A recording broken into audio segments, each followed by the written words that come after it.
Cue the spotlights, shine them bright. Gonna have a brand new show tonight. With glitz and glam on the marquee. Perhaps a Tony nominee. Stars beam brightly, see them glow. Sell out nightly, SRO. It's time to applaud the Broadway Beat. Stars beam brightly, see them glow. In the footlights of a show. Life is sweet on the world's most famous street. Tickets, please. Take a seat. Cue the band. And have your feet to the rhythm of the Broadway Beat. The Broadway Beat. Broadway Beat. Hello, I'm Richard Ridge, and welcome to Broadway Beat, our behind-the-scenes look at the very best of what the New York Theater has to offer. This week, it's all about the awards. We'll drop by the Helen Hayes Theater for the 2008 Theater World Awards, where 12 lucky newcomers were honored for their debut performances on or off Broadway. But we start things off at Sardi's for the 58th Annual Outer Critics Circle Awards, which are given for outstanding excellence on or off Broadway. The OCC Awards are voted on by a group of writers covering the New York Theater for national publications, newspapers, and other media beyond Broadway. Pulitzer Prize-winning playwright Tracy Letts has thrilled New York audiences with his delightfully violent Killer Joe and the rewardingly disturbing Bug. Now with the arrival of the Weston family on Broadway, the American theater has another memorable, albeit dysfunctional, family reunion to attend. The OCC Award for Outstanding New Broadway Play is August Osage County. Yay! It just feels terrific. It's been the New York theater community has just been so warm and accepting and welcoming of us. We've had a great time, and it's just an embarrassment of riches. And I'm thrilled that they've acknowledged the work, not only of my work, but the work of all the people who've participated in August Osage County. It's a lot of fun. You know, you and I first spoke that first day of rehearsal in New York, and then the strike happened, and no one knew what was going to happen in New York with any of the plays this season in general. But your group really reunited with themselves here during that time period, didn't they? Oh yeah, that was a tough spell for a lot of people. Just the unknown was very scary, not knowing when it was going to be over, if it was going to be over. And we knew that Play Without Stars, that 3.5-hour drama with 13 characters, the cards were kind of stacked against us if things didn't break just right. So fortunately for us, it did. But yeah, during that time, it was a time where either we were going to pull together or sort of fall apart. And I think we all did. And just talk about, you won the Pulitzer Prize, you won every accolade possible for this play. Is it all surreal for you right now? Yes, it's beyond belief. It's just thrilling. When you write a play, when you're sitting alone in your house working on a play, your wildest dreams don't come up with these kinds of results in terms of the audience response to the thing and the success of the thing. It's just far beyond anything I could have hoped for or anticipated. What's been the biggest thrill for you with having your play in New York? Well, the biggest thrill for me was having my father be a part of it before he passed away in February. But that for me was just a very special thing that he and I got a chance to experience Broadway for the first time together. It was a great time for us. Let's hope that the recipient of the Outer Critics Circle Award for Outstanding Actress in a Play doesn't hide her award along with Violet's Pills. The Outstanding Actress Award goes to Deanna Dunnigan.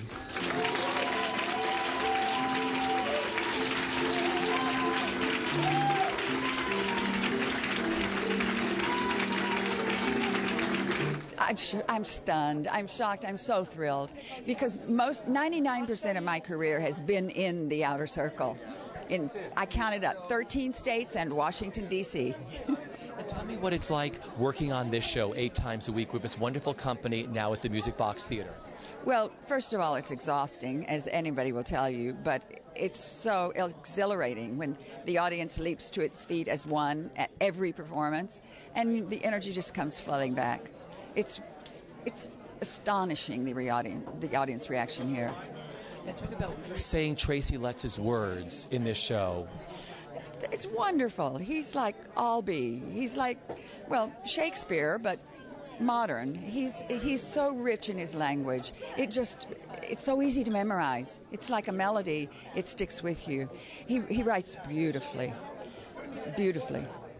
But the last time I saw Anne Bancroft, in her unmistakable voice, she reached over and she put her hand on mine, and she said to me, "Bob, please make sure that Mel does Young Frankenstein. He needs it, and they need it." And it was my pleasure, my honor, and in fact, it was my obligation to help Mel in the smallest way to bring this to the stage, because I did it for Anne Bancroft. Thank you.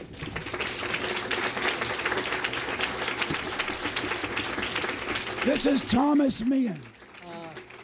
Well, after that, we all loved Anne so much, and so that makes it even more special today that we won this. But I just want to say once again, what great privilege it is to me to work once again with Mel Brooks, as we did on some movies together and on the producers. He's the great comic genius of the century, whichever century we're in. And and I thank the Outer Critics Circle for recognizing a musical which I think is the funniest, best musical on Broadway at the moment, but I'm prejudiced. Thanks a lot. Thank you. We love you. Thank you, everybody. Well, I mean, together with Xanadu, we shared it. It's terrific. It's a thrill. It means that a lot of people agree with us that we've got the best show on Broadway. It also, it's nice to have people out there who not only, our audiences stand up and cheer, but it's also nice to have it resonated, with a great award like this. So it's great. Tell me what it's been like working on this piece, working with your collaborators, with Susan Stroman again, what that process was like for you. Nobody can stage a show like Susan Stroman. She has put together, a monster putting on the Ritz like, it just sweeps you away. She is incredibly talented. She's the best stager, director, choreographer. She's got a great vision, She envisions the sets, the drops, the costumes. She sees it all.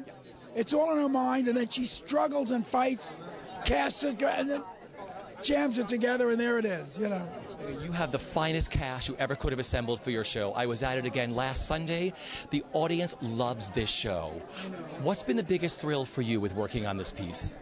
Well, the biggest thrill for me has been to see it take shape, to see Roger Bart come out as Dr. Frankenstein, to see the monster make love to Megan Mullally. Well, you don't really see that. It happens in the dark of a cave. But just to see all these, to discover people like Christopher Fitzgerald as Igor. Andrea Martin puts it away. She knocks it out of the park every night as Frau Blucher. And Fred Applegate is both Inspector Kemp and the Blind Hermit. And Sutton Foster is like one of the greatest things ever to hit Broadway. She's going to be in Shrek, by the way. She's going to be the female lead in Shrek. So we've got one fabulous, talented person after another, run this, it's been a delight. And next to normal, composer Tom Kitt.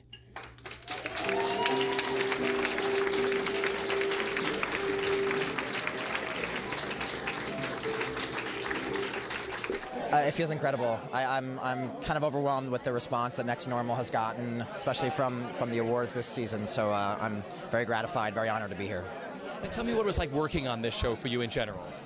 It's kind of a dream working on the show. It started 10 years ago as a 10-minute musical, and I wrote it with my collaborator Brian Yorkie. We met in college, so it's kind of like in the musical theater equivalent of a garage band that gets their chance to get a production in New York, so it's very exciting. Well, congratulations, my friend. The OCC Awards, its Outstanding Featured Actress in a Musical Award to Laura Benanti.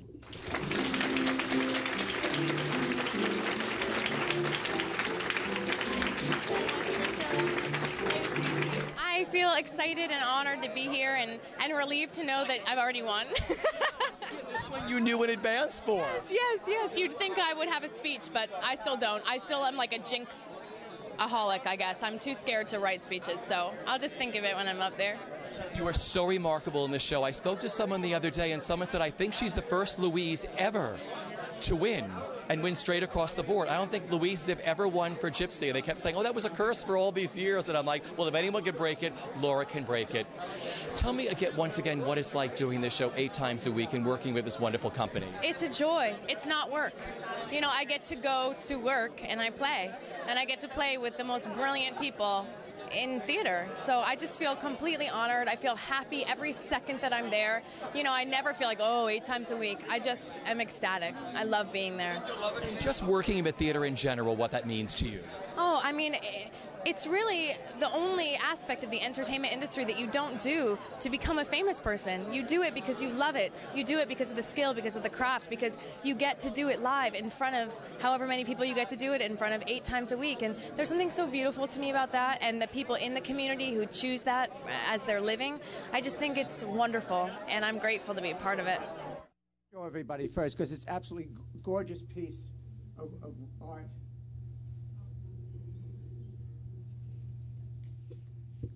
The Outer Critics Circle proudly presents this special Lifetime Achievement Award to Jerry Herman in recognition of a body of work that has contributed so many memorable and enriching theatrical experiences to the American musical theater.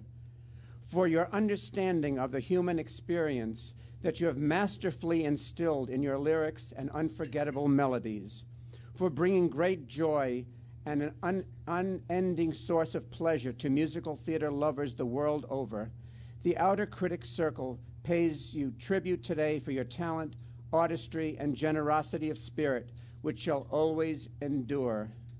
Presented May 22nd, 2008 at Sardi's Restaurant, New York City, New York.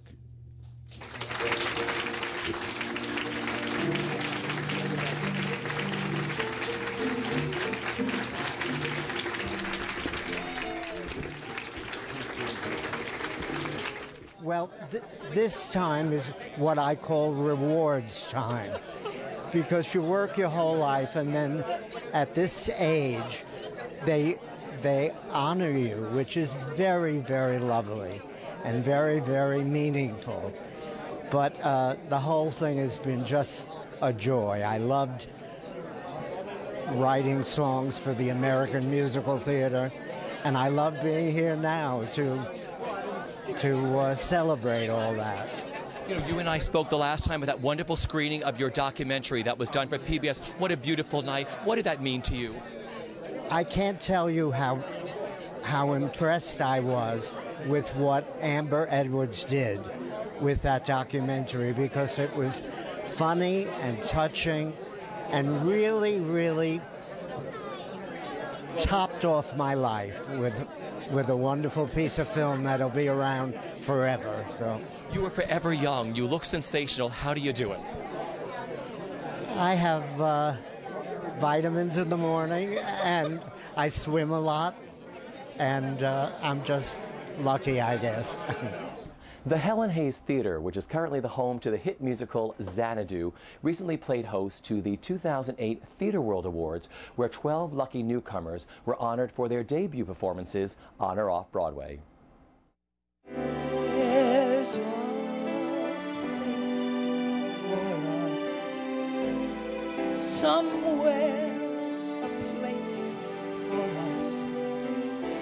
Take my hand and we're hold my hand and I'll take you there somehow, someday, somewhere.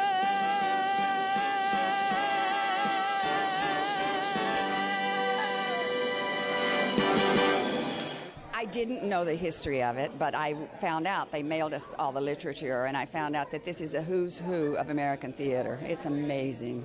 It's really fun, and I'm going to say when I get up there in my little thing about how my first summer season of Shakespeare. In 1974, I was in the book, the 1974 season.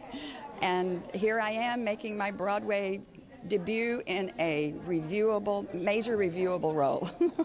It was an interesting part. I played the author, David Henry Hwang, and to play the author in rehearsal every day in front of the author is a new experience for me. But he was incredibly generous. The cast was amazing. And Lee Silverman, the director of the piece, is incredibly focused, incredibly talented, very empowering, very, very smart, funny. And I just feel like I just completely lucked out and had the role of a lifetime, really.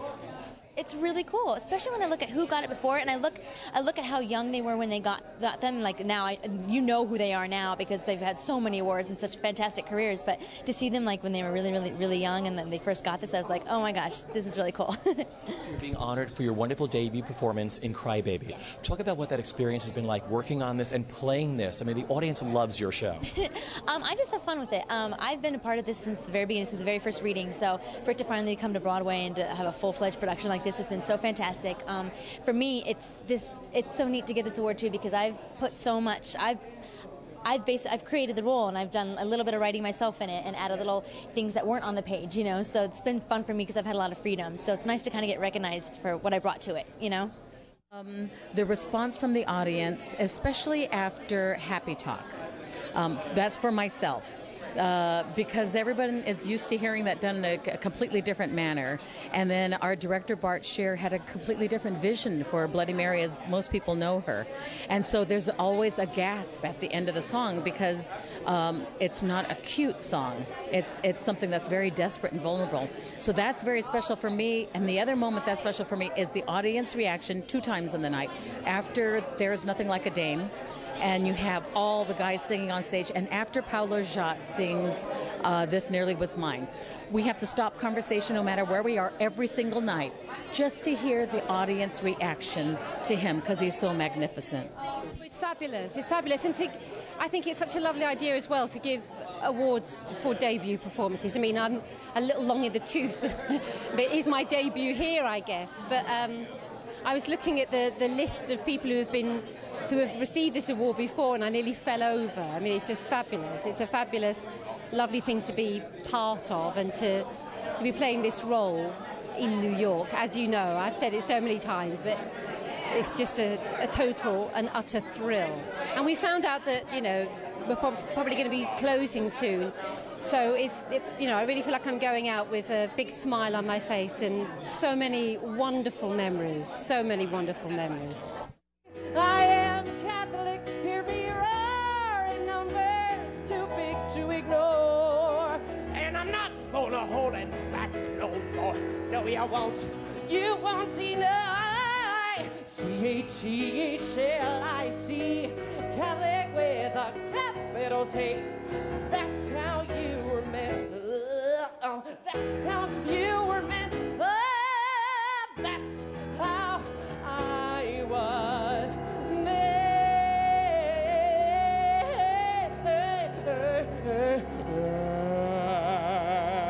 Oh. To U-A-E-I-O.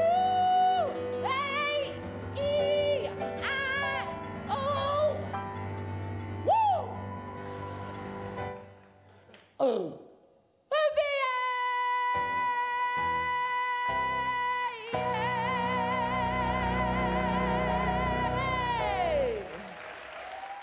I'm just completely thrilled. Well, as you know, that I've wanted to work in this city for years now, so to finally come here and get one of these awards is just completely brilliant. You're only eligible to get it once, and you can only win it once, and so I'm just completely thrilled that I have one, and I will just cherish it forever. And just talk about playing this show 8 times a week, the greatest joy you get out of doing this show.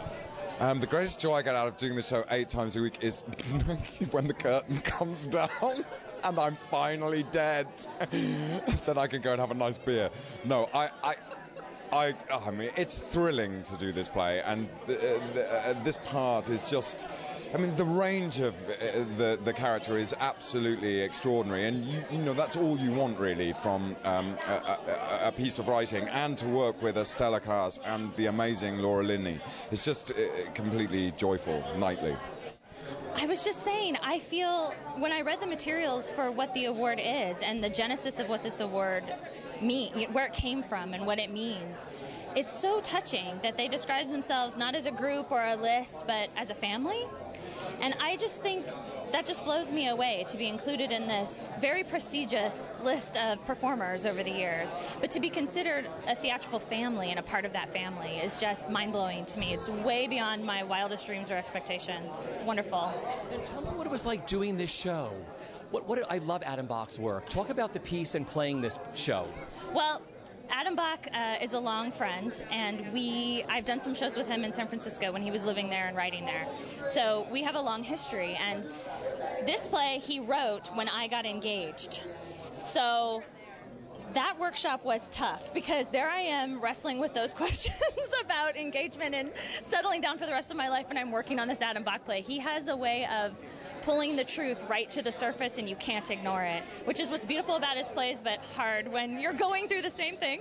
And then I was married in September, and then going through this play. So it's been a wild ride. So fun. The cast was so charming and wonderful, and to be on stage with. And anytime a performer gets to do an Adam Bach play, I think they're receiving a gift, because he's one of our best.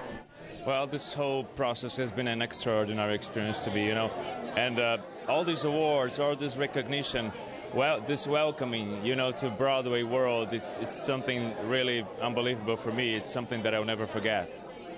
And this award is given for debut performance, and the list is amazing. It's like the who's who of the American theater, which you are now a part of.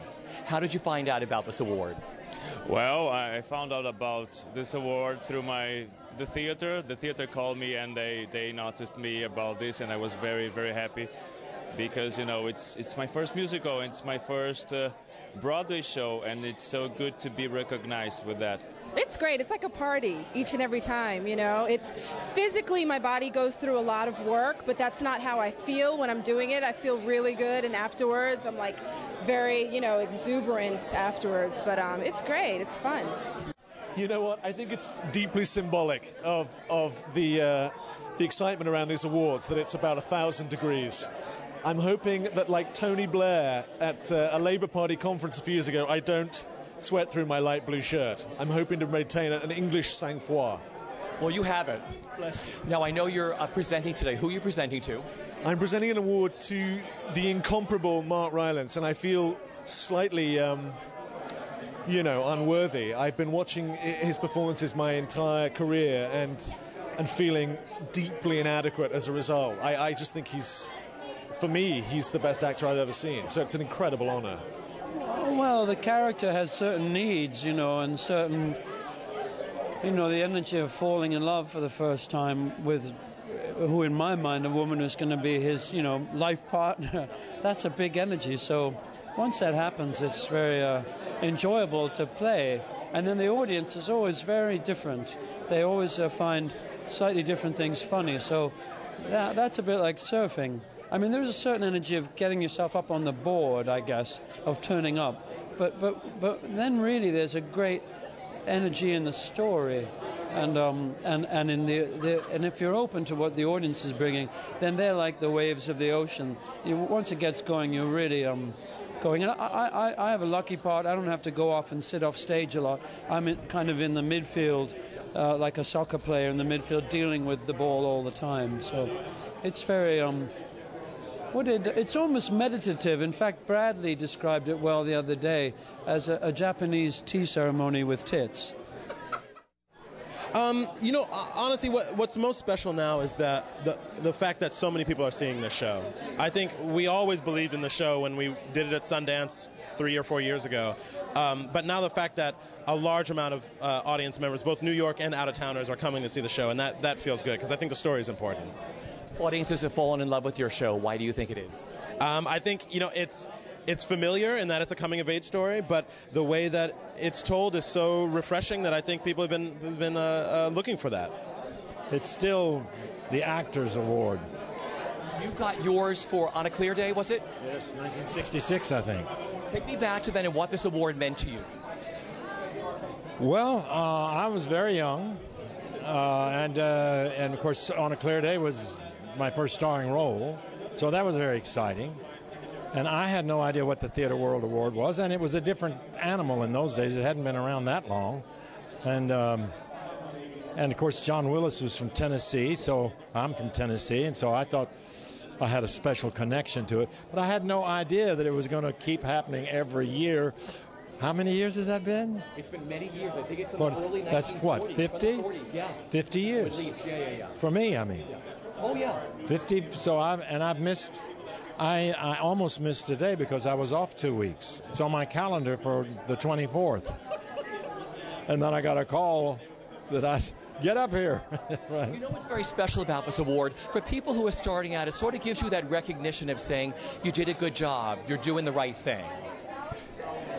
Yeah, but, you know, and they talk about the family of theater, but this really is like a family because you see the same actors every year, and if you stay in the business and you win this award, you're going to see your old buddies every year, and they're going to see you, and it's a renewal. It's like a it's more like a revival, or what do you call it when you go back to high school and to your reunion? A reunion. It's more like a reunion than it is an award ceremony. I'm not a queen, though I have played the part. I've no patience for carving in stone. All that I have are my skill and my art, and this chance to make both of them known. This is my key to the portal, how I can leave something immortal, something that time cannot make disappear, some